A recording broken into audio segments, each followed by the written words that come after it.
Everyone. I would love to welcome you to our meeting around Project 2025.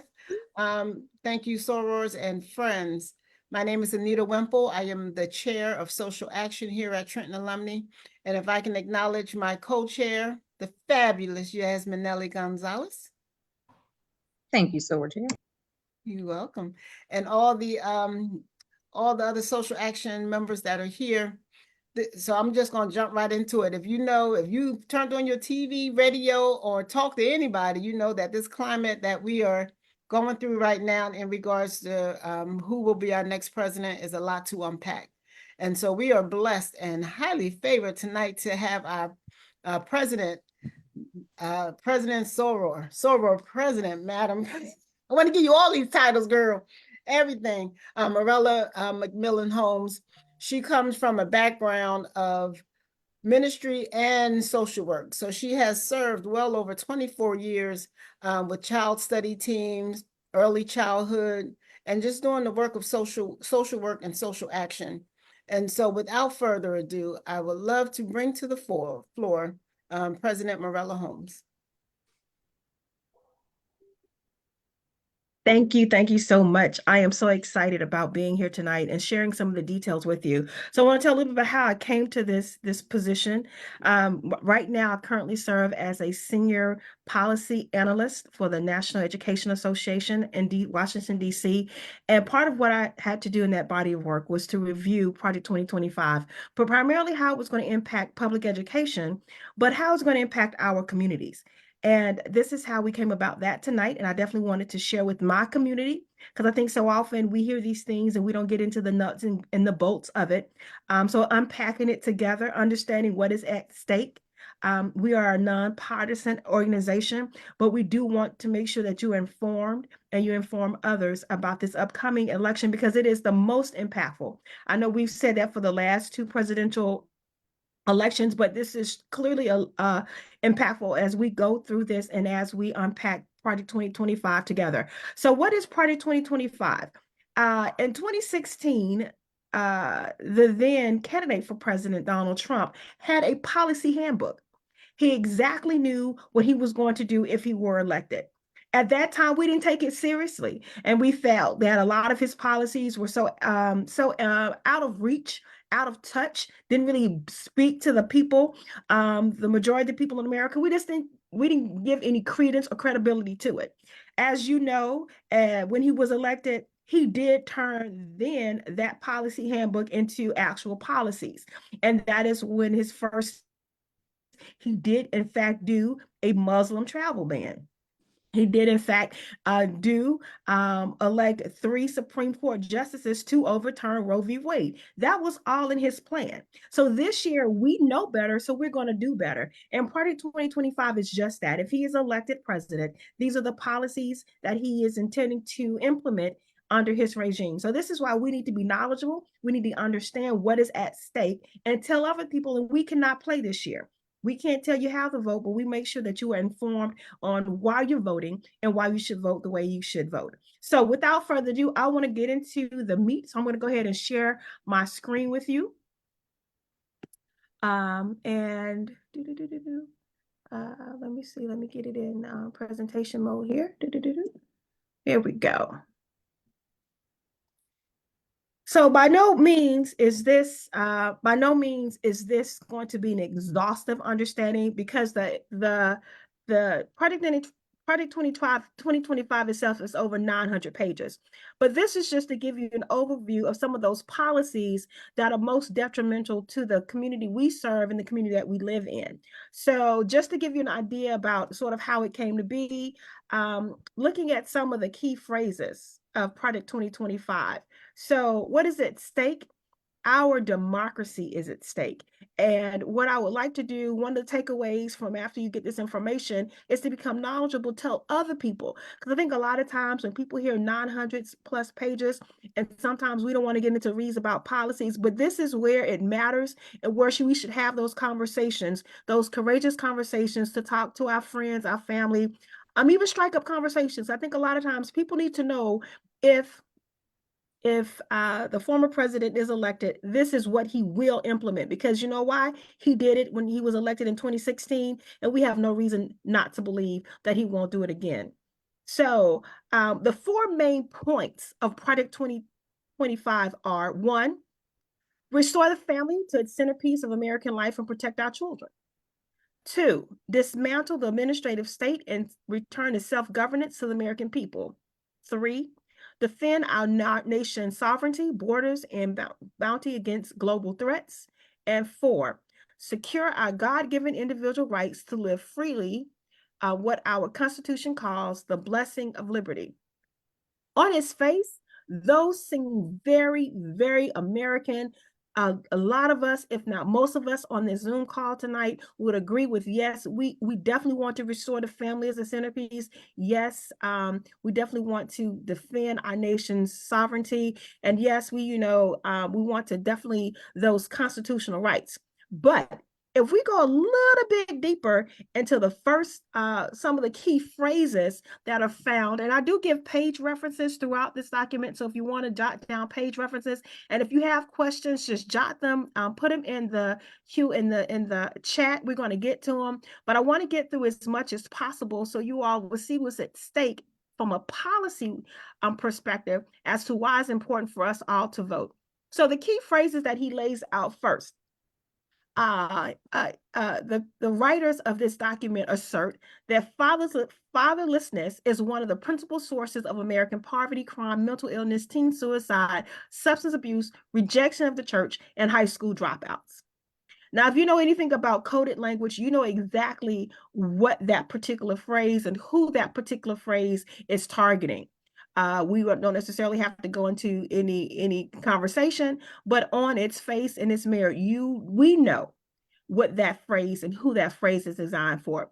One of the other key phrases, he definitely wants to get rid of our gender identity, sexual orientation, and also anything that deals with diversity, equity, and inclusion.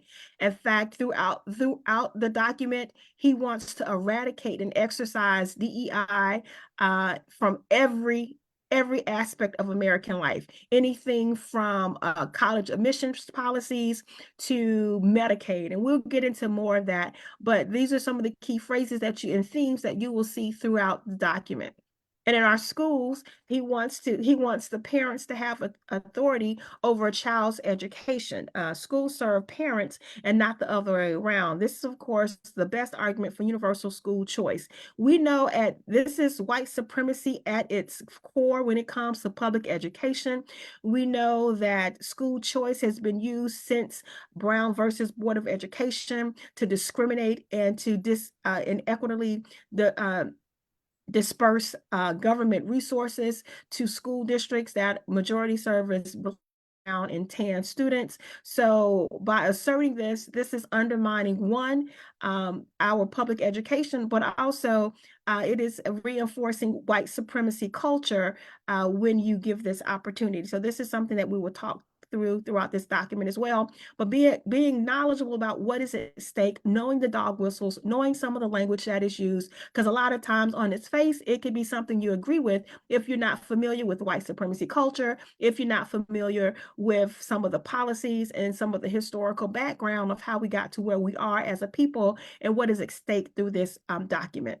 And the next thing, of course, along with that would be to end all of critical race theory and gender ideology from every curricula in public schools. And this is also, public schools isn't just K to 12, he's also talking about public colleges. So we have seen cases in Florida where they have the say no gay rule. We've also seen cases in Florida where they are now restricting African American studies as an advanced placement course. So those types of, although right now we see them on the state level, if given an opportunity, he will implement the same type of policies on a national level through the federal government. So those are some key phrases and some key concepts that are seen throughout the document. So let's get into it. So the first thing that I have about four key areas I want to talk about tonight. This isn't exhaustive at all, but this just talks a little bit about some of the most important areas as it impacts the communities that we serve and the communities that look like us. So let's just get into it, because I hope we have enough time. I definitely don't want to go over much. So let me get started. So in Project 2025, it eliminates the provisions of over 40% of the students eligible for free or reduced meals. So what that means is, if this is passed and if he is elected to be president, he will know our students, 40% of our students, which majority are our urban and rural school districts, will no longer receive free or reduced meals. In the effort to create a universal school meals, it will be in the hands of the state, and we know that states do not comply unless they're federally told to do so. So one of the things in Project 2025 is that he wants to do away with free and reduced meals for our students in school. The next thing, he wants to slash Title I funding. This is exacerbating the current teacher shortage to nearly 6% of the workforce. This is wiping out more than 200,000 teacher positions. So those of us who are in the teaching profession, those of us who understand how important Title I funding is to remediation courses, remediation services, also to making sure that there's an equitable distribution of resources for our students in those lower economic school districts, wants to cut that funding. So that means nearly 2 out of 3 public schools will no longer receive Title I funding. Next, he wants to convert IDEA. So those of you who are not familiar, this is the Individuals with Disabilities Act. So this is the federal law that protects students who have learning differences, or students who may otherwise receive services because of their special needs. He wants to change how it is funded. Currently, IDEA is a federal law. It is attached to federal dollars, and having so say, school districts are mandated by the federal government for those entitlement funds for the students. Now, what Project 2025 is proposing is to put it in block grants with no strings attached, jeopardizing resources to those needy students in underfunded programs, and also leaving it to the states to determine who would get the money. So if you know anything about state, it's nice if you live in a state that may be equitable, like New Jersey, Massachusetts, but think about those families that live in states like Mississippi, live in states like Louisiana, where you don't necessarily have a state legislature who will be looking out for the underfunded individuals, particularly those who benefit most from the Individuals with Disability Education Act. Another thing that he's proposing is to reduce the funding, if not get rid of, the Head Start program.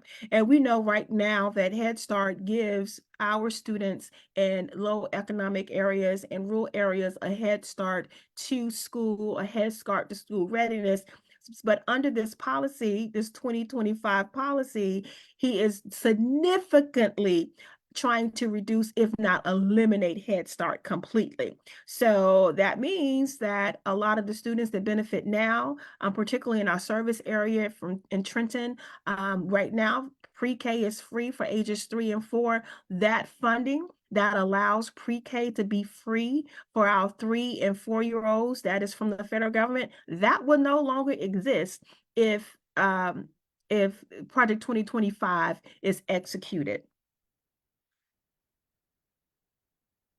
And the big thing is that under Project 2025, the Office of Civil Rights, which is housed within the Department of Education, and by the way, he wants to get rid of the Department of Education. So therefore, excuse me. Oh, I do apologize for sneezing. He wants to get rid of the Department of Education by defacto. Thank you. By de facto getting rid of the Department of Education, you get rid of the Office of Civil Rights. And we do know that it was particularly under the Obama era of policymaking that this particular office was instrumental in one, addressing the school to prison pipeline, but also creating policies and also creating catchments so that our students, particularly our Black men, Black boys, would disproportionately fell into discriminatory policies. And those of you in the education system, that was back when we had zero tolerance discipline codes. So under zero tolerance discipline codes, when Obama came and his Secretary of Education saw that it was this impacting particularly black boys under the Office of Civil Rights, they were able to address it. And then that is when you had the uptick of restorative practices, particularly when it came to school discipline. But in Project 2025, that will be eliminated. So you can just imagine what will happen to discipline, particularly in schools, but also how would it impact our Black and brown men? And also we understand now that there's been an uptick of Black girls getting in discipline trouble in schools. So that is something to think about if the person who is responsible for this body of work, this policy, gets elected to office.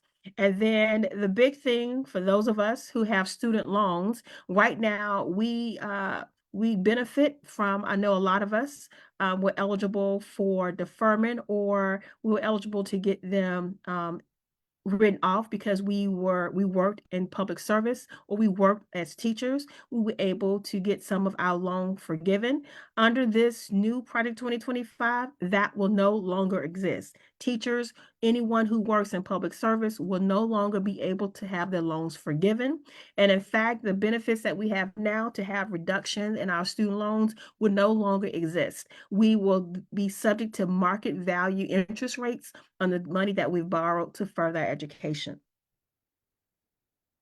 So the next is human services. Now, human services, this is one of the most impactful ones, and I'm only going to touch it briefly because the policies that he is proposing under human services could take up to 2 hours. Please understand this, what he is proposing under the human services banner will have long-lasting effects on all communities. So he has 5 goals that he's asserting under the human service banner in Project 2025. The first goal, and as always, these goals seem very universal. Most of us would agree with the goals when we hear them, but let's look further when we unpack them. The first goal is protecting life, conscious, and bodily integrity. And the Secretary of Human Services should pursue a robust agenda to protect fundamental rights of life, protect conscious rights, and also uphold bodily integrity. Now, I just want to cue you into things. It's under this particular goal that he wants to ban abortion. So although on the surface, it may sound like, oh, okay, yeah, I agree with that, but he's using that particular goal to ban abortion. So goal number 2, he wants to empower patient choices and provide autonomy. So that deals with a lot of the market shares, particularly if you have insurance. This particular goal directly impacts the affordable health care and how we do our insurance policies, but we'll unpack that later because on the surface, it sounds like something we will all agree with. And this is why it's so important to know and to get into weeds, because on the surface, you'll hear it like, okay, yeah, I agree with that. So that's not too bad. So let's unpack a little bit. So under the second goal, he wants to reform healthcare. It should be patient-centered and market-based, and it should empower individuals to control their own healthcare-related dollars and decisions. And then goal 3, he wants to promote a stable and flourishing married families.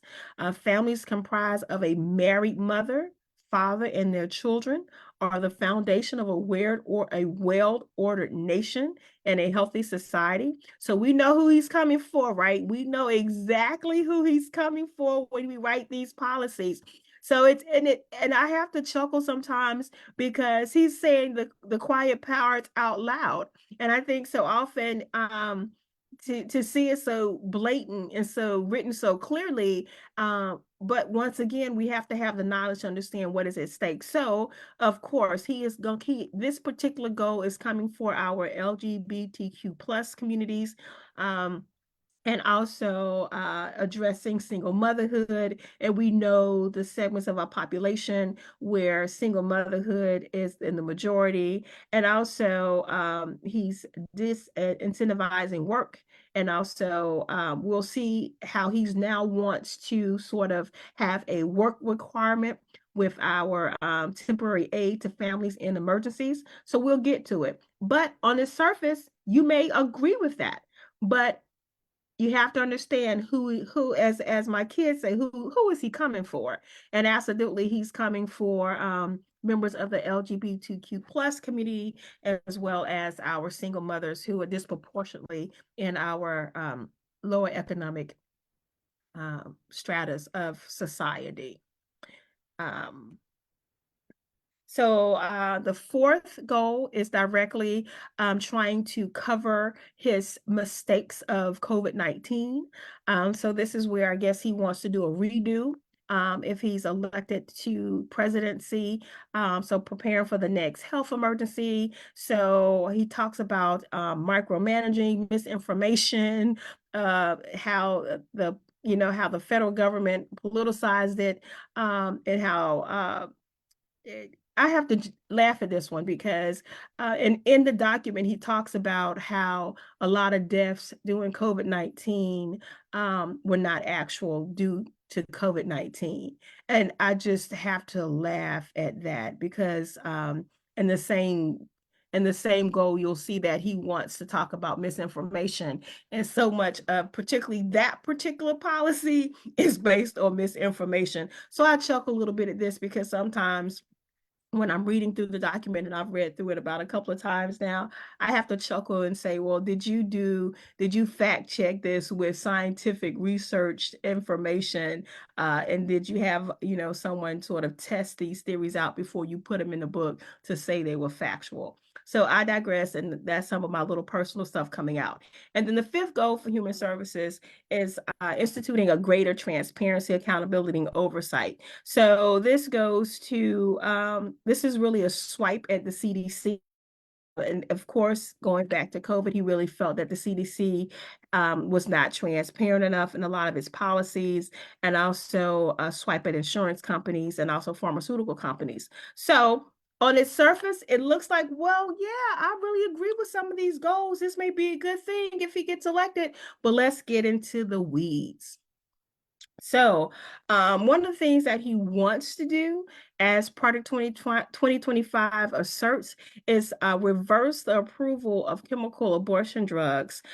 So this would be like the Plan B, the morning after pills, but also in the case where some abortion pills are given as part of a DNC. So he wants to get rid of that. And I chuckle because he also wants to address what he calls, well, the particular writer of this particular section calls woke policies. And I have to chuckle because the mere fact they're taking woke and making it to a policy. So let me keep going. So the National Institute of Health became the focus of the Me Too movement, and that it refused to sponsor scientific conferences unless there was a certain number of women panelists.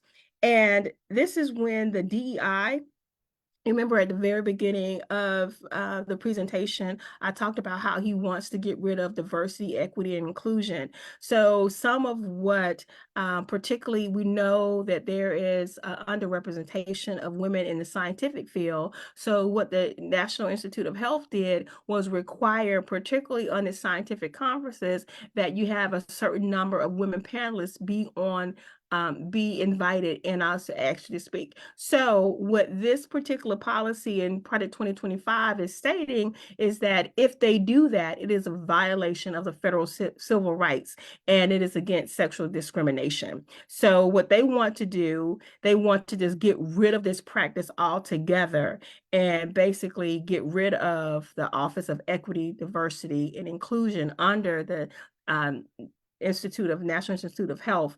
And if they do set aside the fact that if you don't invite women to scientific panels, it will be punishable under law. So this is what he wants to do.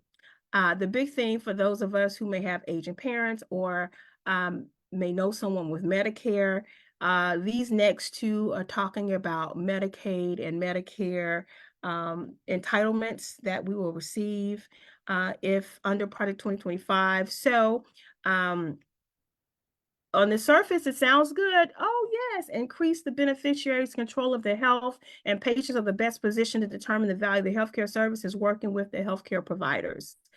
Sounds good. Sounds like something you may want to do. But then it talks about reducing the regulatory burdens on doctors, and the doctors must be free to focus on treating patients and not entering codes in computers, and should not be tempted to change their medical judgment based on reimbursements. Now, this is interesting because I know that doctors have an oath. They take a Hippocratic oath to do no harm. So I do not know where they receive information where doctors would do this.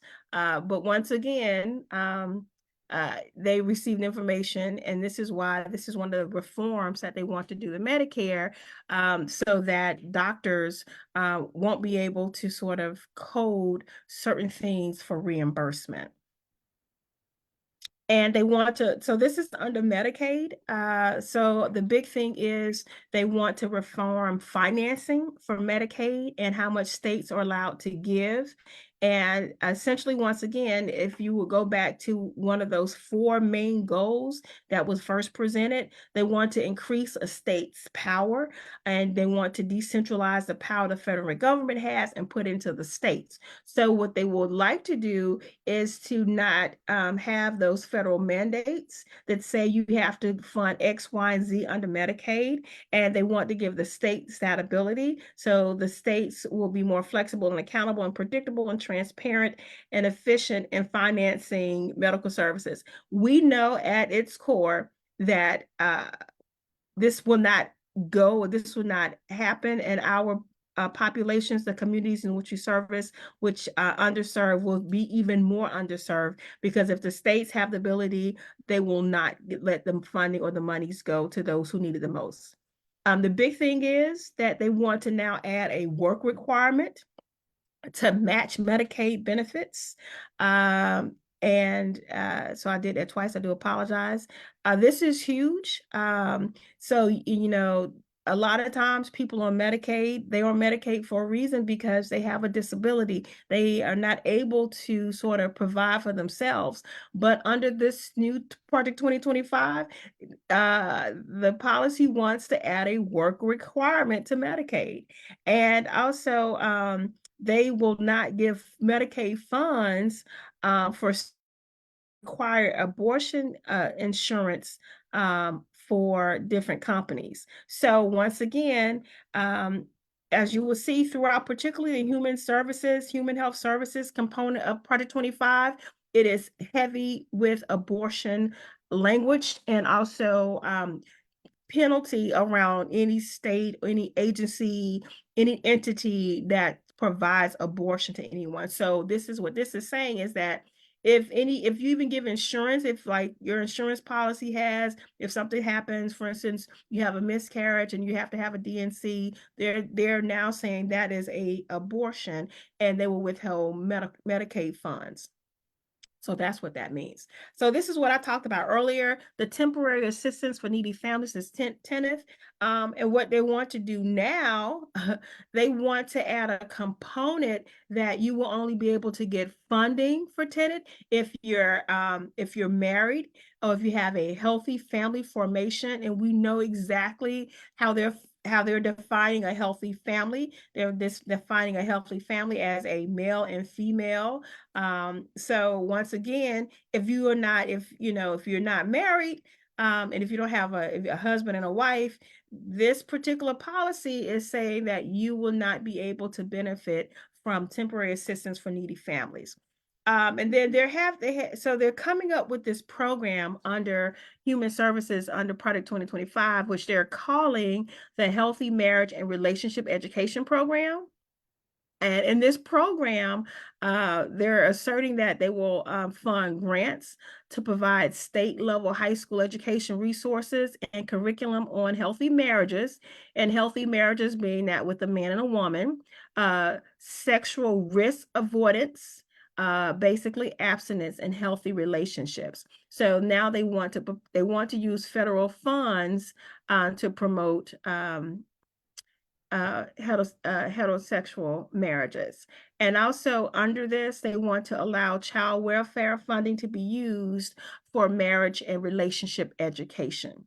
And the one takeaway under this particularly is that they want to protect faith-based grant recipients from religious liberty violations that maintain a biblically based, social science reinforced definition of marriage and family. Once again, who is this policy coming for? They're coming for our LGBTQ plus community. So now we're going to get into the labor section. I'm just checking my time here because I told you this is a meaty document, and I only pulled out the ones that I felt were most impactful for the community in which we live and serve.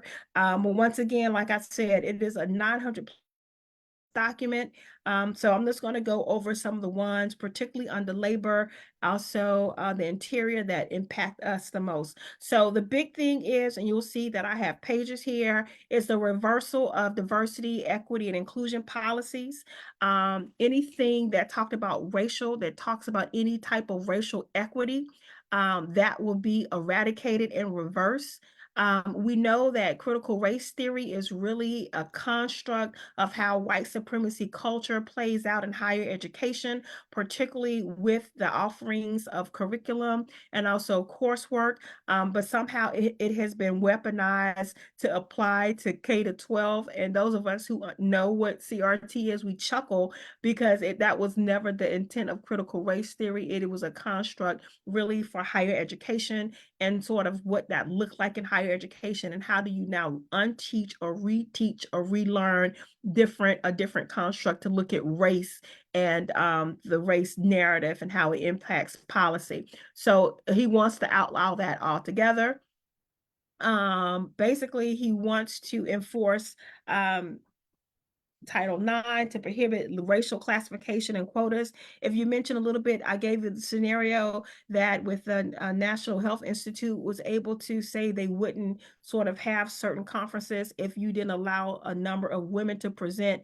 So once again, keeping with that same DEI, and this is where it's important. A lot of times when we hear DEI, we think Black, but DEI is women. DEI is differently able. DEI includes a lot of communities. So when you talk about diversity, equity, inclusion, be very careful, because if you're not a white heterosexual man, that doesn't include you. So just to put it on there, anyone who's benefited from any EOF funding in the state of New Jersey, that funding came about because of data collection and using that data to sort of drive the need to sort of have funds and allocate funds for higher education for people of color or people from disadvantaged backgrounds. Cut off, Morella.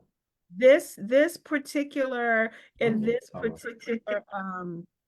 policy under 2025, he wants to eradicate that altogether.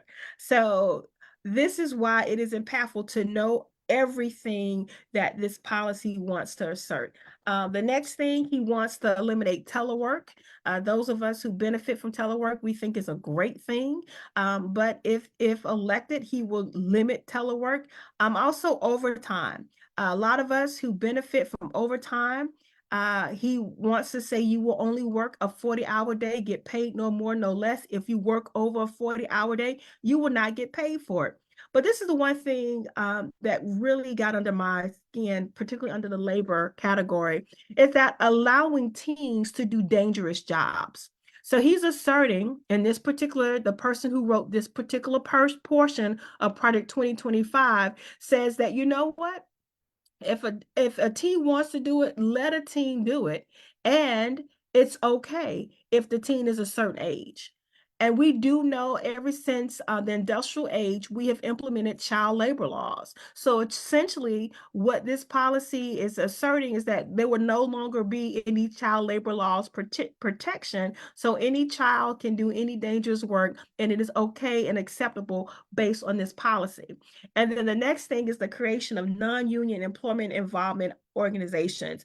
We know that this particular candidate is a union buster. We know that unions have benefited African American communities, be it the Pullman Porter union, be it the labor unions in Detroit. We know unions are a good thing, but because this particular administration is anti-union and does everything it can to bust up unions, it is now creating what they're calling non-union employment involvement agencies that give the mass of protection, but they do not offer any protection at all. And so just to get, so once again, this is really talking about unions and sort of what that looks like. I'm just looking at time because I want to get to some answers and questions. So I'm just going to go through, I'm looking at time, y'all. So this talks more so about the labor union agreement. So a lot of times we know that particularly there are stipulations in the federal government code that say if you have a union job, you can't have a non-union person come in and do that job. And so now he wants to do away with that particular standing of federal law. So now that you will be able to use anyone for anything and basically bust up the union once again. So once again, this is approved non-public worker organizations. I'm also, so I want to get a little bit to the Interior and the EPA, because I think these are the things that we don't think about that impact us.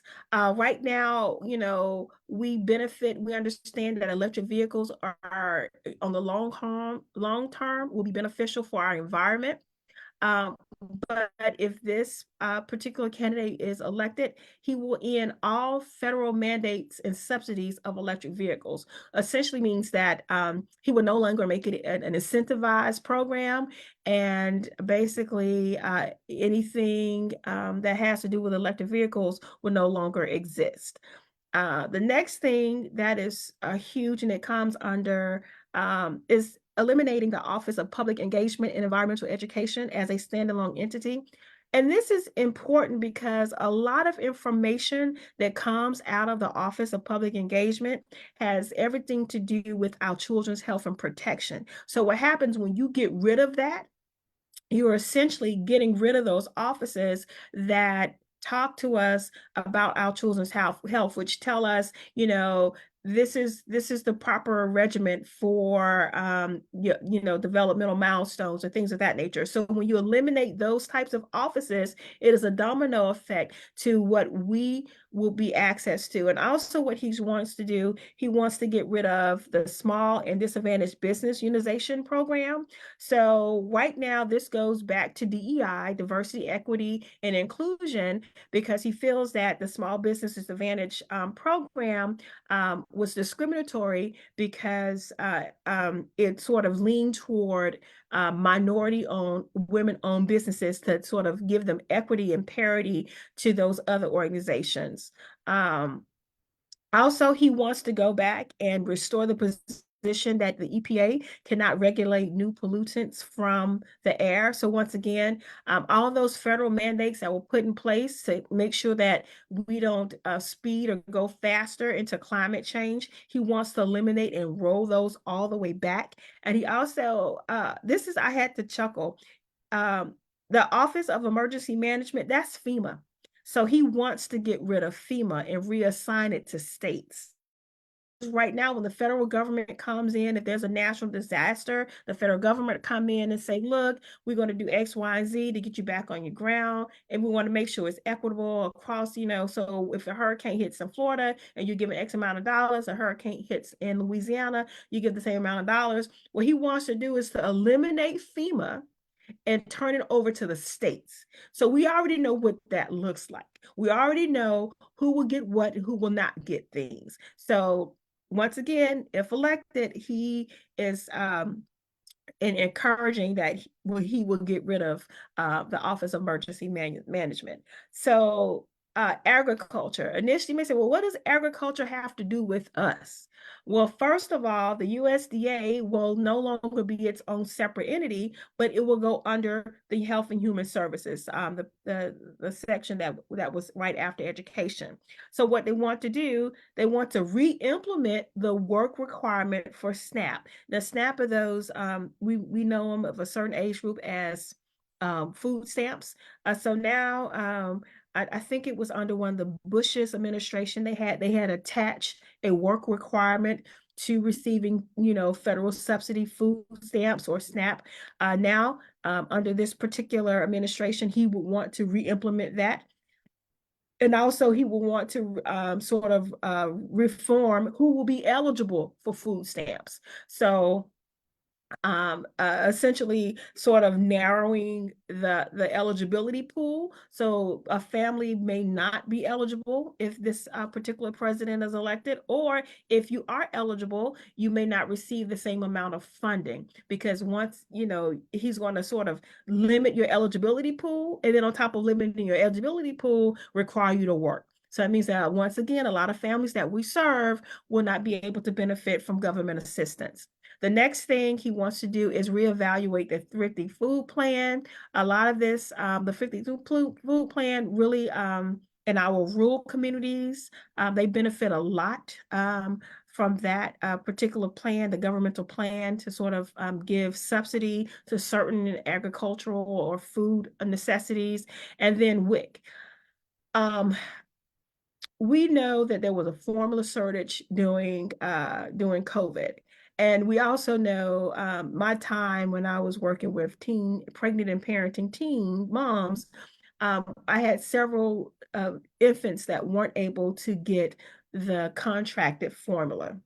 What he is proposing now is that there will no longer be federal guidelines for the WIC program, but it will be state vouchers, and the state organizations will control sort of that program. But on top of that, they will only approve one kind of formula, and that formula will only be selected by competitive bidding. Sounds interesting. Yes, sounds like he's taking care of some of his millionaire friends who own formula companies. But that's just my sidebar. Let me stick to the facts. The facts are in front of you that one, they want to turn WIC over into a state voucher system, giving states the control once again, deciding who will have and who will not have, but also only allowing one formula and not anything that a child may or may not need. The next thing, of course, we talked about the baby formula. We talked about they want to return the purpose of school meals. I talked earlier about how they want to cut the funding for free or reduced meals. So essentially, as we see, I know those of us in the school district, we sort of advocate and push for our families to return those vouchers so we can sort of receive additional funding. He wants to do away with all of that because he says that was not the intention or the purpose of school meals. We need to go back to what it was intended to do. And so that means that everyone paid their fair share. They also, right now, we know that the USDA approves all meat that you can eat. They want to get away with the USDA approving meat and turn that over to state inspected facilities. So can you imagine if there's a salmonella breakout in Arkansas and that state department is friends with the beef producer? Do you think they're going to tell the residents of Arkansas that there's a salamander, there's a salmonella outbreak? Because right now, if it happens, they're federally mandated to tell you. But based on this new legislation, if this particular candidate is elected to office, they will no longer have any federal mandates to do any such thing. It will be turned over to the states. And then the big thing for those of us who do not understand the dangers of genetically modified foods, this particular administration will remove all those obstacles and allow for more genetically modified foods to enter the food chain. And also right now, they will eliminate or reform all of the dairy guides. Because I think a couple of years ago back, I think there was a dairy production. There had been some tainted milk, and that tainted milk was sort of came to sort of light because we had federal guidelines that said X, Y, and Z. Right now, this particular administration wants to eliminate or get rid of those dietary guidelines. Now, I know I left about 10 minutes for questions and answers. I will try my best, but the best thing that you can do is to become knowledgeable about what is at stake when you vote.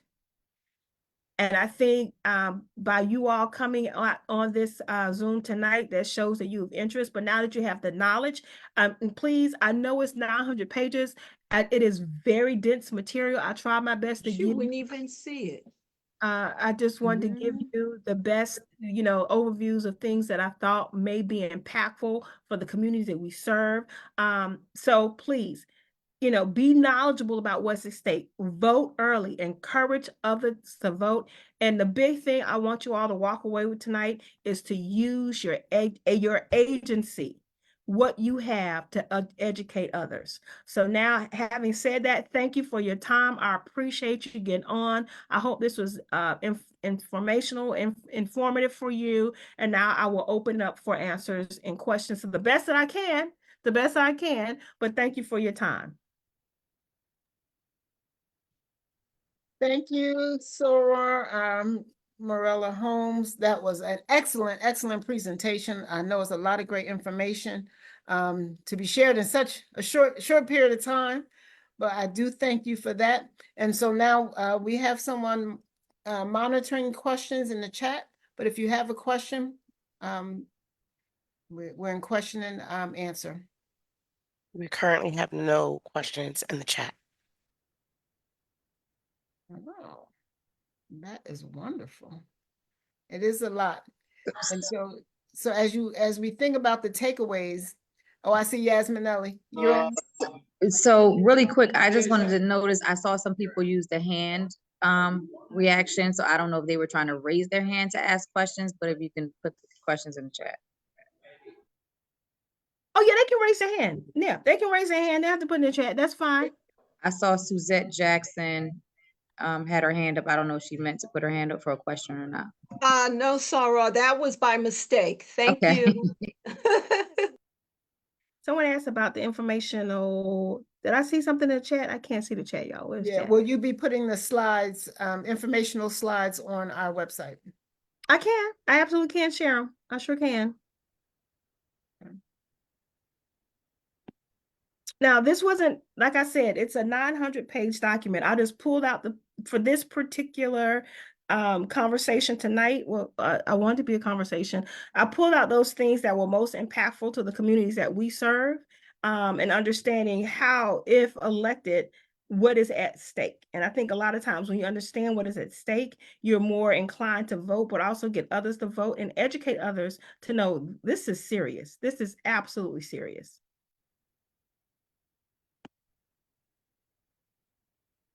Any questions? No questions?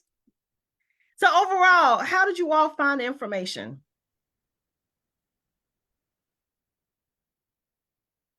Could somebody help me with the chat? I didn't see the chat. There's one question. Will executive orders primarily put Project 2025 in place, or will it be bills that have to go through House and Senate? More than likely, hold on, I can't see you guys. Wait a minute. What happened? What happened? What did I do? What did I do? Hold on.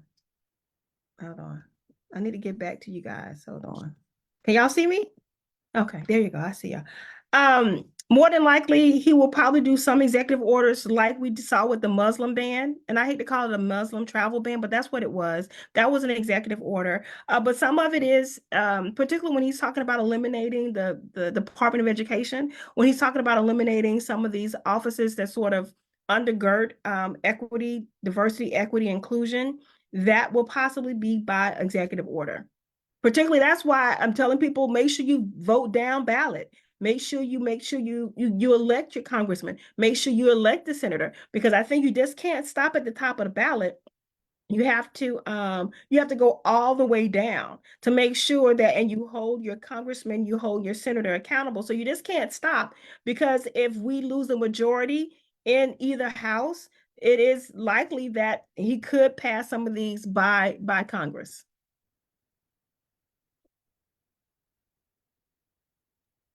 That's why you have to be knowledgeable. You have to be abreast. You have to know what's going on. Is there something else? Those are very, very great points. Making sure that we are covered in both houses, right? So that these policies and bills cannot move forward, because we know there's a lot that have been passed or trying to get passed in Georgia, right? And so making sure we have people stand on top of that. Morella, this was so informative, and I know I'm feeling fired and inspired, and I'm sure others are feeling that as well. So There's a hand. Bonnie has a hand. Bonnie and Ann. Oh, Bonnie M. Go Sorry. ahead, Bonnie. I was going to say it's also important to remember that the president appoints cabinet members. Mhm. So even if they don't change it, whatever intelligent person he appoints as a cabinet member, I have my camera off, but you can imagine the look on my face, would also have the capacity to make changes within their cabinet. They also head up the, budget and ways and means. It's just, it's scary. Like, I want to stress people, he had a similar playbook in 2016. We just didn't think he was going to get elected. We said, okay, yeah, whatever. Some of these policies are far-fetched. Like, yeah, you're going to really do a Muslim ban? Yeah, right. He did within the first 30 days. So I'm telling you all, listen, what did Maya Angelou say? When somebody show you who they are, believe them. And Party 2025 is, if elected, I guarantee you he will implement, if not all of them. Yes, Anne? Good evening. I just wanted to say that the mail-in ballots have already been sent out. I actually received mine on Saturday. Morgan and I filled ours out and put them back in the mail today. And that's mailing early. But also you can check your mail, because Senator Booker and the governor has also put out a mailer showing you the ballots and the importance of basically they're asking you to vote so we don't lose the Senate or the Congress. So that came in the mail today. So I know some people just kind of toss those things away, but it was very informational, because it listed all the people that they are endorsing for this presidential election. Thank you. Thank you, Sora Bull. And I tell people, I know 4 years ago we said this was literally, because of Project 2025, and we know that he has a history of doing what he says he's going to do. We need to vote like we've never voted before. Tell young people. That's why I wanted to break down essentially what he will do if elected, and how it affects, how it could possibly impact people who we love and people who look like us. And particularly with the elimination of IDEA funds, those are our special needs babies, and disproportionately. So I won't go into that. So yes, Sora Graham, I see your hand. Yes, I just wanted to note that I worked the polls during the election, and Ann is right. A lot of people just toss those mail-in ballots out, and when you see people that come in and say, "Oh, I didn't get one," but then on the screen it shows that they received it, so you have to give them a provisional ballot, and sometimes they'll say, "Well, can you make that change?" And you can't change it there during that time. So it's important for people to look out for that mail-in ballot, because Ann is right, they come out early. They probably come out, and I only did my girls because they were in school. I figure it's easier because in case they can't come home to vote. So it is important to just let people know to not throw those things away, you know, to use them and to send them in, or they have special boxes, you know, in different municipalities where you can place the, you know, your ballot. Thank you. And just also let you know, it is scary working the polls on election, and this one will be very scary. We had someone that came in doing the primary, and this woman went off on one of the workers. She went off because, you know, she was asked what her you know, political party was, and it was one of us.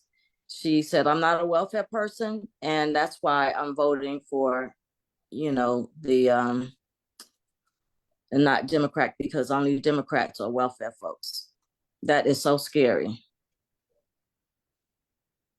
Education is key this election, and that's why I offered to break it down, because I had to do it for my job. And I said, look, if knowledge is power, if I'm going to do it for my job, I'm absolutely going to share it for my sorority. So that's why I jumped at a chance. Look, if you want to break it down, this is what it looks like. This is what at stake. Educate, educate, educate, educate, so that we will have, and let people know every vote is going to count. Every vote is going to count. So please, please, please vote. And that puts us right at 8 o'clock. So Anita, so I'm going to back on up and put on myself on mute. And thank you so much. I appreciate you. Thank you for letting me share what I do, because that's, you know, my thing is I share whatever I have with who I have. And thank you so much for providing me this opportunity to share the knowledge. You are so welcome. Thank you. And I am so appreciative that you were able to share this information with us and be able to break it down in such an easy way. So thank everyone for participating and hanging in with us, respecting the time, keeping it within the hour. Thank you again to my co-chair, Yasminelli Gonzalez. Thank you so much. And again, Morella, thank you for sharing this information. And again, please vote. Make sure your folk are registered to vote, and please check and make sure you are still on the you still are in the list, on the list, so that we don't get purged. All right. Thank you all. Have a good night. There's some of the people who Good night, you asked about where we invest the money. I think some